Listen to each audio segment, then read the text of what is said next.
উচ্চ আদালতের রায়কে অমান্য করে চট্টগ্রাম বন্দর কর্তৃপক্ষের ওয়াচম্যান নিয়োগের উদ্যোগের প্রতিবাদ জানিয়েছে মেরিন কন্ট্রাক্টর পাহারাদার কল্যাণ সমিতি। সকালে সংবাদ সম্মেলনে নেতারা বলেন, 2007 সালে কর্মহীন হয়ে পড়া ওয়াচম্যানদের জন্য যে নীতিমালা তৈরি করা হয়েছিল তা অনুসরণ করছে না বন্দর কর্তৃপক্ষ।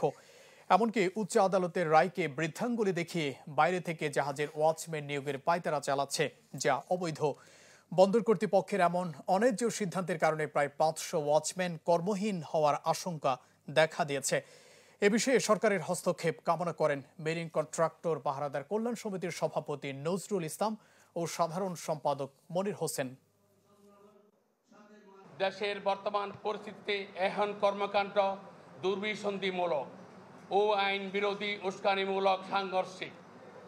তাই প্রিয় সাংবাদিক ভাইয়েরা ও দেশের সকল জাতীয় গোয়েন্দা সংস্থা ও অন্তর্বর্তীকালীন সরকারের কাছে জরুরি ভিত্তিতে তদন্তপূর্বক প্রয়োজনীয় ব্যবস্থা গ্রহণের করার জন্য আহ্বান জানাচ্ছি। আজকে দীর্ঘদিন পর্যন্ত আমরা অনেক লাঞ্ছিত, তাই আজকের এই আপনাদের মাধ্যমে অন্তর্বর্তী সরকারের প্রধানের কাছে আমার দৃষ্টি আকর্ষণ, উপদেষ্টা যেন আমাদের এই নীতিবাচক